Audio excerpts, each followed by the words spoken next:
So our next speaker is Travis Metcalfe. Please take the floor. All right. I'd like to thank the organizers for giving me the chance to talk to you today, and thank my collaborators here along the bottom for teaching me almost everything I know about stellar spectropolarimetry over the last 5 years. One of the nice things about being a newcomer to any field is that you don't know what conventional wisdom says is impossible, and so you can try it anyway and really push the limits of a given technique. So what I'm going to do today is start with a little bit of motivation and then give a quick introduction to stellar spectropolarimetry for those of you who don't know anything about it, and then finish up with some of our latest results from the Large Binocular Telescope. Okay, so why should you care about stellar magnetism, and what can it inform about our understanding of what kinds of planets are possibly habitable and where we should be looking for them? You probably realize that essentially all M dwarfs, the habitable zone as traditionally defined is inside the tidal locking radius. You know, that could be a problem, but there's an easy way around it. If the planet has a moon, then you're not tidally locked anymore, and so that's circumventable, let's say. But there's another radius that's relevant to stellar magnetism called the Alfvén radius, and that overlaps with the habitable zone of the very coolest systems in the M-dwarf regime, in particular the TRAPPIST system.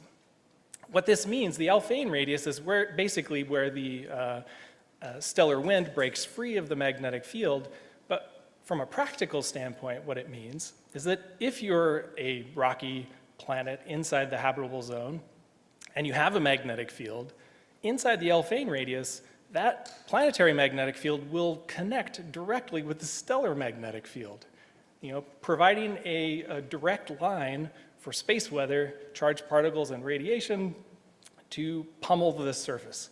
That's not so great for the prospects for life.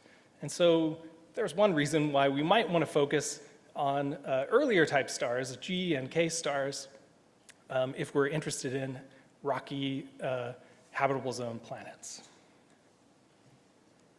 Now, the other reason is kind of about stability. If you look at how stellar magnetism, here measured from calcium H and K emission as a function of stellar age, this is for a sample of solar analogs from a great paper a few years ago by Diego Lorenzo Oliveira.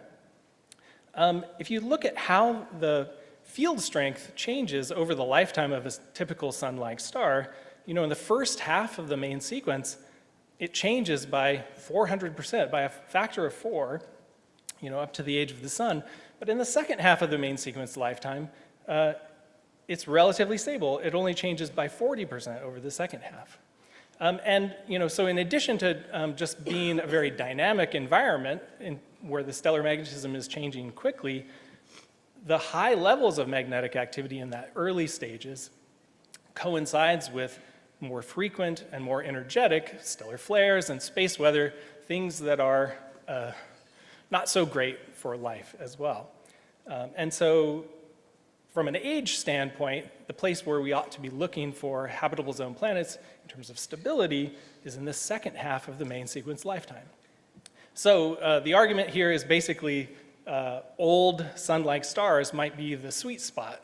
That's where we happen to find ourselves. So it's a little bit circular or anthropic, but we are the only example that we know of so far, so maybe that's something. All right, now let me just give you a deep dive, not a deep dive, a very broad overview of what stellar spectropolarimetry can bring to our assessment of stellar magnetism. Okay, so if you have a sun-like star, you have a single magnetic polarity at disk center. You get this characteristic sinusoidal variation in the polarization of the starlight across the spectral line, okay? This is typically parts per million variations across the line profile. Okay, now if you add a opposite opposite magnetic polarity at disk center. It's the same sinusoidal pattern, but with the opposite sign, and so the two things completely cancel out. And if you try to observe it in Stokes V, which is circular polarization, you get no signal across the line profile. But as soon as you separate those two opposite polarities to different parts of the disk, stellar rotation will Doppler shift them in opposite directions, and they no longer cancel out. And you get a net circular polarization across the line profile that can tell you about the large-scale magnetic field. The small-scale field is like the example in the center. Everything just cancels out, but the large-scale field doesn't cancel out. And so stellar spectropolarimetry can be thought of as a spatial filter that is only sensitive to the largest scale magnetic fields that you observe on sun-like stars. Now, just as a practical example of how this works in reality, on the top, these are observed magnetograms of the sun over a single rotation, and then the three different components, radial, east-west, and north-south. If you decompose this magnetic map of the sun into spherical harmonics, and then reconstruct the same map, but truncate the spherical harmonics at a spherical harmonic degree of 150, that's along the bottom, you can see that you pretty much reproduce what you see in the top. Maybe there's a little bit of noise that disappears. But if you truncate that series at a spherical harmonic degree of about 5, that's kind of what you can get for other stars without spatial resolution across the surface. You're only getting the largest scale magnetic field, and so mostly things cancel out, but the imperfect cancellation of those things on the largest scales gives you the signal that you're looking for. And what you can see is that it's dominated by the radial field. There's some residual signal in the other components, but the radial field is what is actually important for things like angular momentum loss, for example. And so that's the kind of signal that we can observe in other stars. And one of the things I want to draw your attention to is the scale of the strength of the magnetism on the right side there, the color bars. You're not measuring the strength of the individual sunspots and active regions on the sun. You're measuring the imperfect cancellation of those things, the dipole moment, the quadrupole moment, and so forth. Okay, so that's important to keep in mind. All right, so over the last 5 years, we have gone to the Large Binocular Telescope. Klaus Strassmayer in Germany, in Potsdam, built this beautiful spectropolarimeter there. About 5 years ago, it started coming online, and we've been using it to do these kind of measurements for sun-like stars and various spectral types and stages of their evolution. And I don't have time to show you all the details of those results, but we've published this series of papers over the last 5 years, starting with the hotter F-type stars and gradually working our way towards the cooler stars most recently. There's a preprint that appeared on arXiv last night with the latest sample of K-dwarf stars that we've applied this technique to.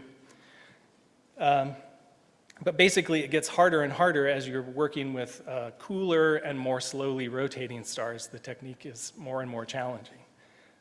So I encourage you to go look at our series of papers over the last 5 years. Let me give you one concrete example of how we're combining the measurements from stellar spectropolarimetry with other measurements to determine directly as possible, the angular momentum loss rates of stars, or equivalently the braking torque, the wind braking torque, okay? So basically, this is a star that you may know. It's this sort of anonymous star called 51 Peg. And if you want to estimate the wind braking torque, or angular momentum loss rate, you need sort of 5 different ingredients. One is given to you by the stellar spectropolarimetry, and that is the strength of the magnetic field in the dipole, quadrupole, octupole components. You need some estimate of the mass loss rate, and for that, we use this empirical relation by Brian Wood and collaborators in 2021. The direct measurements of mass loss rates in stars that you get from Lyman alpha profiles and modeling, it appears to be correlated with the X-ray fluxes. And so if you have an estimate of the X-ray flux, you can estimate the mass loss rate. And then from photometric observations, say with a test spacecraft, you can measure rotation periods, and you can do astroseismology to get the masses and the radii. So you combine all these things, and it allows you to estimate the wind-breaking torque. And so on the left-hand side here is our sample of stars that we've done this, of the hotter stars, F-type and solar analogs, including 51 Peg. And what you see, there's a standard spin-down evolution model there in dashed yellow line, wind-breaking torque versus Rossby number. And you can see on the left side of that plot, the stars basically fall along that standard spin-down model. But then once you reach a critical Rossby number, which we had a clue might be the case, there's a sudden and abrupt drop by an order of magnitude in the wind-breaking torque. This is something you may have heard of called weakened magnetic braking. The evidence for this first appeared in rotation rates of stars in the Kepler field, and we're now putting that on understanding the origins of this weakened magnetic braking. And in the case of 51 Peg, you know, the braking drops by a factor of 20 at that critical Rossby number, and so I think that qualifies as weakened magnetic braking. On the right-hand side, you see the latest results from our sample of K-dwarfs. They show the same critical Rossby number, basically.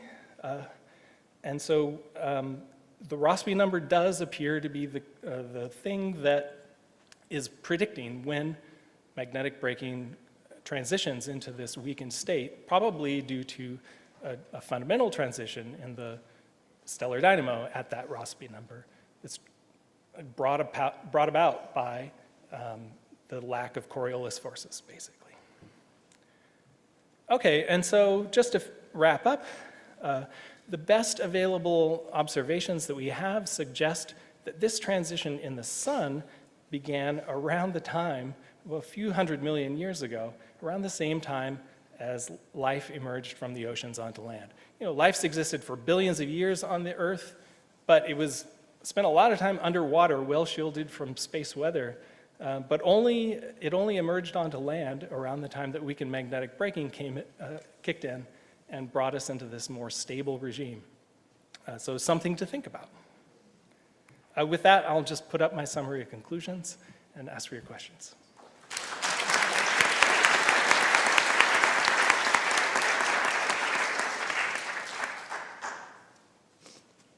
All right, we have one question back there.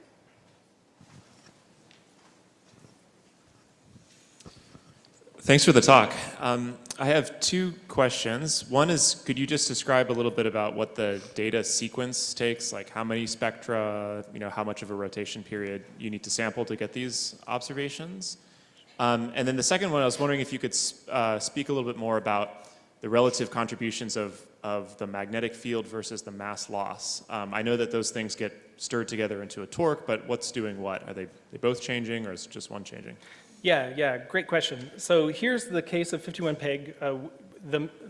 Ideally, you want to get snapshots of the Stokes V polarization at regular intervals over a full rotation. In this case, we only covered about 2/3 of the rotation. I mean, the absolute minimum would be half, because you're looking at one side and then half a rotation later you're looking at the other side. But it's helpful to have the redundancy of multiple observations when you're doing the inversion that produces these maps, right? But we're trying to push it as far as we can.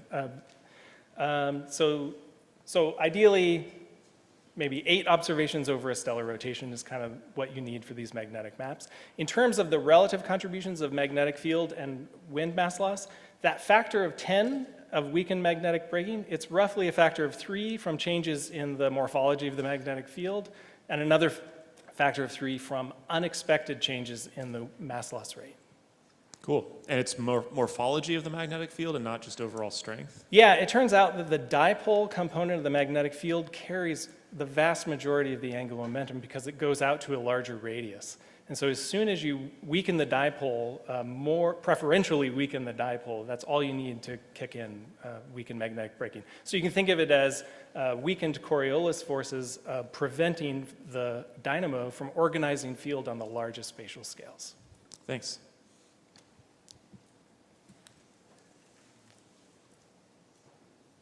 One more quick question. That was awesome. I was curious, if you were to get really good spectropolarimetry for a sun-like star over an entire cycle of its evolution, the sun has an 11.5-year cycle, happy solar maximum, by the way. Do you think that you could learn more about the dynamo by looking at how the spectropolarimetry varies over a cycle? Yeah, absolutely. And some of the collaborators that I've been working with have done some of that kind of work recently, going back and producing these kind of maps at stages through the long-term cycle. And yes, indeed, you can learn more about the stellar dynamo. I think in terms of interpretation, we have only scratched the surface on exploiting those observations to their full potential. Yeah. Amazing. Let's thank Travis again.